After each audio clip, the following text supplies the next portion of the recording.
Hey guys, how you doing? Welcome back to Drones Down Under podcast. Ty, Danny, how you doing, lads? Howdy, going great. How you doing? We actually have matching t-shirts for once. Finally, we all got the memo this time. So, except you're in the wrong state, Danny. Yeah, so this is the right state. New South Wales represent. We're in we're in sunny coast where it's not sunny, with torrential rain, but here we are. So excited today, new drone, DJI Mini 3 Pro. So got the experts with me to talk through the drone. Who are the experts? Started. It's down there. Beautiful. So we're going to talk specs first, gents. Yeah, we just roll through it, yeah. Just walk through it, I guess. All right. I think obviously one of the big pointers is obviously the weight. Again, this is under the 250 grams, which makes things a little bit easier, especially near aerodromes. Or also in like Canada and certain areas of Europe, you don't actually need to have licensing for sub 250. I didn't actually know that. So you just taught me something, Dane. Hey, when you chase the snow season to Canada, take them in. Good to know. Good to know. Obviously, the obstacle avoidance is a big upgrade in this with the tri-directional. Previous, they didn't have that, which is obviously spectacular for keeping your drone alive. Obviously, the video, the 4K video, the HDR video. The extended battery life is a big thing for me. I think it's a huge thing. I mean, 34 minutes. Yeah, up to. Did I read today there's 2 batteries? Yeah, there is. So we'll talk about further on this one, but there's a battery, I think it's 47 minutes, which is unfathomable for such a small drone. Like, how does it work on that much power? I mean, that's a bit of a game changer. I mean, 47 minutes in the air is a long time. You almost get away with one battery, would last you most of a day. Yeah, definitely. Now, I know you're excited about the vertical shooting, Danny. Wonder why that would be. Yeah, I wonder why. We're mole media. Yeah. I mean, everything I post goes on Instagram. So that vertical shot means I get to use a full sensor now. No more need to stitch vertical panoramas or crop in the whole sensor. Is it integrated with Lightroom as well on the controller, so you can actually change any contrast? It does. The smart remote, you can put Android apps onto it. Right. There you go. It sucks. Is that a Corona? Yeah, something like that. That focus track's pretty cool because that wasn't there in the Mini 2, Danny. I don't think. So it's actually got proper tracking now with obstacle avoidance, so you can actually track your car, track yourself running through the bushes. Stay away from trees because it's still not that perfected yet, but it was so that in that case it would have a lot of the features that obviously were in the Mavic, the actual Mavic Pro itself, the Mavic 2. We'll see as we scroll down. A lot of these features are like the step before the Mavic 3. Say with our APAS 4.0, I think they've got up to APAS 5.0 on the Mavic 3. Yeah, okay. So this is like the dialed back version almost. Yeah, okay. So I was going to touch on that vertical shooting. Yep. Other than Instagram, do you see any other users for it? Yes. I know this is pretty new. I don't know any other drones. With the 48 megapixel mode that this camera has, shooting vertical, you've got an instant, 48 megapixel image for printing, which is what, 8,000 by 6,000 or something. Yeah, I mean that's probably the huge advantage there of being able to have that quality of image in vertical as well, and obviously the big part being able to pump it straight into social media. End of the day, like obviously most people are using their phones to view everything these days, and that just saves you trying to crop everything down. Which look in the world of influencers like Mr. Mole Media over here, it makes a huge difference. Yeah, you're the only mole. You know who you are. That's right. I'm the original mole. The original mole. All right, so it's got a 1/1/3 inch sensor now, so just shy of a 1 inch sensor, which is huge for the size of a drone. Oh, definitely. And look, we stop there. The aperture 1.7, so low light. This is going to be freaking unreal. Which, according to all the leaks and footage already, that's awesome. Well, the leaks were pretty accurate, obviously. Yeah, they were very accurate. Enough, they were on point. One thing as well, Ty, you'll appreciate this: dual native ISO. Yes, which I've never seen in a drone. Yeah, that's a huge advantage. Look, that's probably one of the biggest things I'm looking forward to with this is the low light shooting, because anyone who's ever tried to shoot a drone in low light or night knows that it is more or less impossible. It does work, but not that well. Yeah. one thing I'm still questionable about: who actually takes this drone in their pocket? This Clearly the guy in the picture, Danny. But at the end of the day, it will. I mean, you know that from your Mavic Mini too. Like when you pack it up and you back it up properly with this little clamp, it will actually go into your pocket pretty well. I have cargo pants, so yes. Cargo pants, jacket pants, normal pockets. No, exactly. You open your jacket like, minis for everybody. Now, this is the cool part, which is still awesome that they've got 34 minutes of flight. Yeah. Which keeps it under the 250 grams, but 47 minutes, I still can't get my head around. I've seen you fly many times. I'd be impressed if you can hit 15.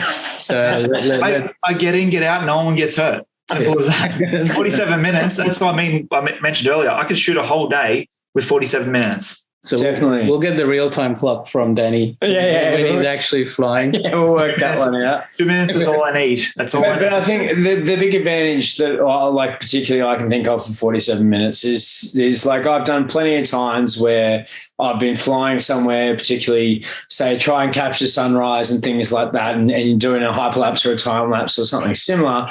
And the problem is you've got to time that right because you usually have 20 minutes of flight time or less. But with this, you now don't have that problem, which gives you a lot more time in the air, which I that part I'm kind of excited about. I'll be buying a 47-minute battery, that's for sure. No, it's a good point. That's also another point, Ty. This does have the hyperlapse mode like all the other newer drones have. It does. So no more manual. That is an advantage. No more manual photoshopping to make hyperlapses. And if anyone actually out there knows how much of a pain in the ass it is to do tie-lapse and hyperlapse manually, you will be very excited. We don't say us. Oh, that too. Yeah. Beep. Oh man, the quality of this camera, I'm pumped. It looks good. It really does. I mean, the quality that's coming out of it, everything that we've seen so far has really stepped it up. Obviously, the big advantage is seeing it in person and actually having a flight, but everything that we can see so far is incredible. Like if you look at that image that's been taken there, I mean, on the edge of twilight, nothing normally looks that good on a drone. No noise. Let's see if the real things. The real world test will be coming up very soon. Stay tuned to all our listeners. I hear that Sean's buying one for Ty for his birthday. Why not? Happy birthday, Ty, for the other day. Oh, thanks, Danny. 21st. Thanks, Danny, big 4-0. Let's share with the world that I'm now geriatric. That's right. You're slowly catching up to Sean. Slowly. He's got a little bit in front of me yet.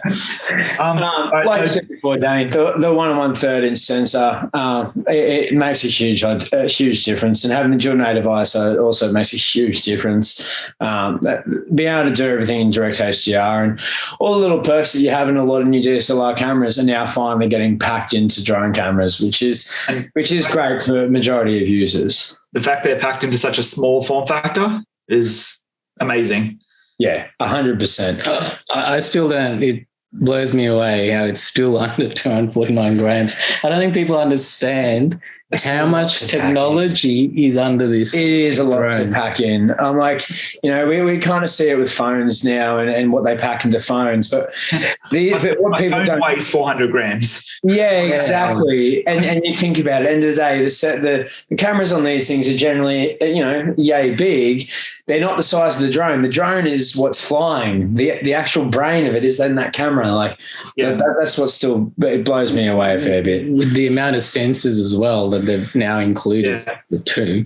Oh, it's the Mini 1 had 1 camera and 2 downwards vision sensors. This thing has front and back and down sensors. Yeah. Which, especially for people learning, that is an incredible advantage because I maintain most people at some point you will have a crash. This will help you avoid that in a big way. Mistakes. Yeah, definitely. So 4K HDR, that's epic. But I'm more interested in this 1080 120. That's a monster. There we go. So here's a good example of the video. I mean, I wouldn't think that's out of a Mini. No. Inspire. Yeah, and that's it. Look, end of the day, I'm sure it's had some post work on it, but what they're pumping out directly out of it is just incredible, really. Yeah. I mean, 1080 at 120 frames. Like, Oh, that just got dusted. Flying on that would be awesome. See, that's incredible. I do a lot of motorsport filming, and that's perfect for it. Yeah. Oh, definitely. And that's probably something that I guess a lot of people don't really think about. I mean, a lot of the stuff into extreme sports and motorsport and things like that, flying a big drone around can sometimes be a bit of a nightmare trying to do it around a track. But with a Mini, tenfold easier to fly that around a track chasing things. That's for sure. So that's obviously the vertical photo. Yeah, there's your vertical photos. I mean, like, that's incredible to think that came out of a Mini. Like, again, I'm always very surprised at what has come out of the Minis, including the Mini 2s. But that's another level. That's another level. That's incredible. And 4K 60. And the Mavic 2 doesn't have 4K 60.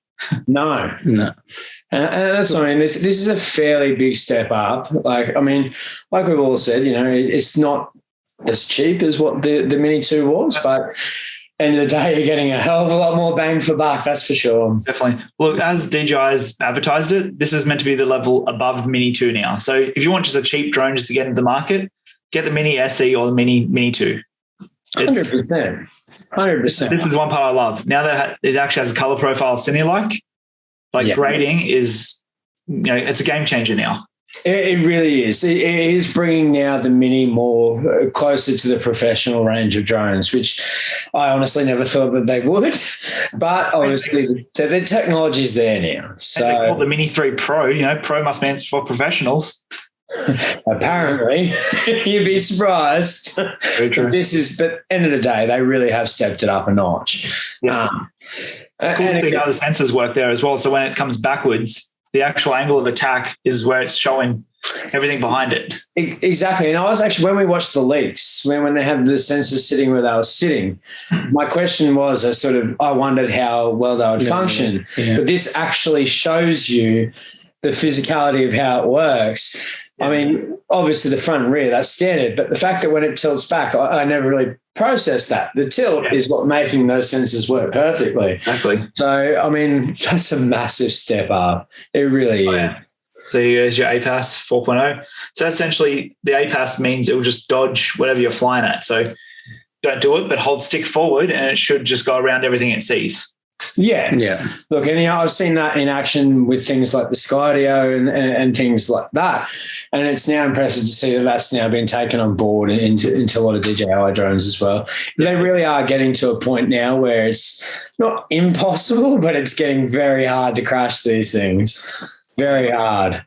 Now, this is a cool one, isn't it? The controllers. Yeah. Yes. So you've got your standard N1 remote, which comes with, I think, the Air 2S, the Air 2, and the Mini 2. Then also this new smart controller, essentially. Yeah. I've heard it's not as bright as the normal smart controller, but for half the price, why not? Look, end of the day, my biggest gripe has always been using the phones or the iPads for the fact that it can be interrupted. One of my biggest issues with the phone is unless you turn cellular off, which you're usually using it anyway, chances of getting calls and stuff come through and you're hanging up on people and all that. Having a separated screen is absolutely a game changer for a small drone. And the time, I mean, trying to plug in a phone, 100%. It is a bit fiddly. Like I was trying to set up the Mini 2 the other day. It's, if you got a big Samsung phone. It barely fits actually in the mount. So exactly. If I sneeze the wrong way, it flies out. It was interesting though. How you obviously got the joysticks up the top. You potentially are sort of covering, the edges of that screen, but we understand why it's happened. Isn't it the same ergonomic setup as the M300 though? Yeah, it is. That's why as soon as I saw this remote, I was sold on it. I'm like, no. I love flying the M300 because it's just easy to fly. It's comfortable. Yeah. Look, there is obviously that downside, of the slight coverage of the screen, but I still think it is tenfold better than having that phone. And also the weight. Like, end of the day, once you've added the phone there, I'm sure there is the weight in there of the screen, but with the weight of there on the phone and everything, I'm sure this will be a fraction lighter, which to me is spectacular as well. Yeah. instantly share worthy. There you go. No more cropping. Flick that camera sideways and send it. That's where it had you, yeah? Yeah. Oh, yeah. I was sold to that. Well, my Mavic 1 or Mavic Pro, the original, had this, and then the feature was just forgotten. Now everyone's losing their shit because it's back. I'm like, no, it's great. We finally have it back. There's no need to crop. You can use a full sensor for everything you do. Yeah, and that's it. And using the full sensor vertically really does make a huge difference. Like I'm expecting some very pretty things on multimedia, Danny. I can't wait to get my hands on it. So I bet you can. So obviously, again, I mean, this is some of all the little, I guess, the shooting modes that it has on the Mavic itself, the Mavic Mini. Well, the focus trailing is a big plus because there was all these different hacks on the Mini 2 to make it happen. Yeah, definitely. So they clearly did this thing.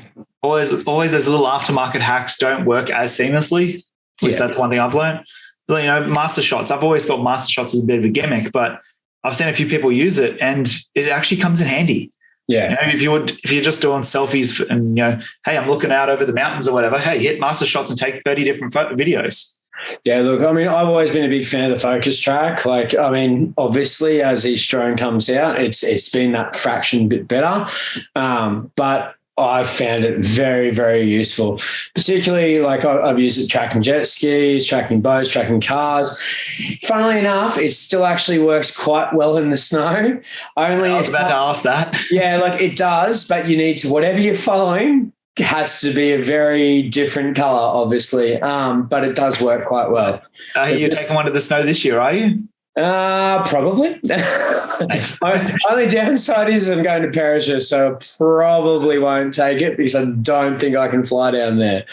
National Parks permission in New South Wales? Yeah, and I'm not keen to submit a heap of forms. So National Parks in New South Wales, please get in touch with the rest of Australia and stop worrying about drones. We fly them responsibly. It would be spectacular. Queensland's fine, Northern Territory's fine. Let us do the same thing. Let us do the same. Panoramas. Out of the box. That's awesome. The shooting features for those kind of things out of the box are cool. Look, if it came from someone who shoots panoramics regularly, the fact that you can do it simply out of the drone makes life a lot easier. That perfect amount of overlap every single time. Yeah, exactly. And if you kind of missed or didn't get enough of the overlap, you know that this is going to work. Yeah, it's going to work, which makes a big difference. I've used this quick share mode. That's on the Mini 2. It's convenient, especially if you don't have a computer around for editing and you just want to get a quick bit of information off the drone. Yeah, look, and I imagine it would be a fraction better again now in the next step up. They usually improve things, and I mean it was pretty good beforehand, but I imagine it'll be faster now. What are they saying? Up to 30 meg a second, which is pretty good. That's pretty much an image a second, give or take. Yeah, that's pretty good. Yeah, sweet. So obviously they've got all their standard accessories that you get. Props, bigger batteries, charging hubs, ND filters. The only other company that's got ND filters out right now is Polar Pro, but they don't have the same ND strengths. They've only got, I think, up to ND 32, where the DJI has ND 256. Jeez. Well, it's an aperture of 1.7, so that 256 would be... Yeah, that makes sense. Yeah, plus long exposures. Yeah, long exposures are fun. I've never tried to have a drone, but that's my jam. I love it. And here's the big ticket item. So we're going to pricing. Started at double the price of the Mini 2. Yeah, I mean, look, end of the day, you're getting a much, much better drone, but the price is a fair step up. Yeah. Now, noting, of course, that the prices you're seeing on screen now aren't including the Fly More pack or anything like that. Yeah. You'll get that more from guys like D1 and CR Kennedy and things like that. But these are drone remote, that's it. Yeah, so this is what you're getting from DJI directly. Yeah. So, I mean... So you can use your Mini 2 controller, right? So if you've already got a Mini 2 or an Air 2S, you just buy the $989 option there. Yeah. If you want the RC, the remote with the screen, $1,299. Which that's not a big price difference for such an awesome remote and screen. Yeah. No, I think that's pretty fair for the extra $100. Like, I think it's totally worth Definitely it. Worth it. Yeah. The time deployment. Yeah. 100%. Sweet. That was always my biggest gripe with the Spark when you bought it originally. You never got the controller with it, and you had to use your phone. And such a pain.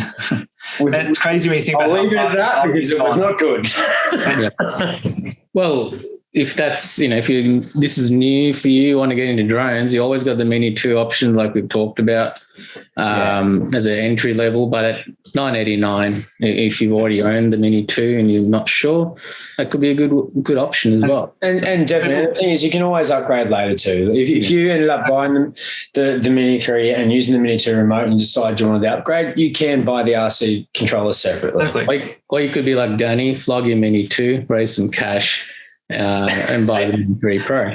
As soon as I heard wind of this, the Mini went up for sale. If you go on, say, like Facebook Marketplace or Gumtree, there's Mini 2s for sale so cheap right now. Like right now would be a good, quick time to get into the industry because you might spend $500 on a drone that's got an hour's flight. Or buy mine that had 30, 40 hours flight. Oh, look, that's it. And there'll always be, when the beautiful part when the drone world cycles is there will be people because they're like photographers, new tech comes out and they're like, ooh, I want this. The great side of that for the amateurs is the credit card. Yeah, there's a credit card, but then they can go out and buy, like you said, Mini 2s and Mini 1s you'll get so cheap now, and they're still a great drone. They may not have the perks of like some of the new stuff, but end of the day, especially if you're learning, they're a great drone and a great affordable price. Definitely. So we covered off the specs, the features, we talked about pricing. So I think we're going to do another episode on when you actually get a hold of a drone. We can actually do some test flights. What makes you think that I'm going to buy one? Danny, you've already bought one. We all know that. Who are we kidding? We know this. Your sign behind you is already highlighting the fact that please give me Mini 3 Pro. I'm surprised I couldn't fit the please give me above it. The moment it said vertical photos, I knew you were already sold. It didn't matter if it worked, and it was for Instagram. Boy. Yeah, exactly. Marketing team worked on me. What can I say? Even in the leaks, he was like, "Look, it's vertical photos." And they're like, "Yeah, let's see if it actually works." He's sold. Yeah, exactly. We'll see you after the first few reviews. But yeah, stay tuned, everybody. There'll be a review coming up once we actually get our hands on it. I hear Sean's buying one for everyone. Why not? That's not happening. I'm sure we'll end up doing it for some stupid reason. So with that, anything else you want to add, gents? No, I think we're pretty happy. Awesome. So hopefully got some learning out of that. And otherwise, send us some comments and don't forget to subscribe on our channel, support us, let us know any other content you want us to talk about. And until the next one. Take it easy. Thanks, guys. Have a great day.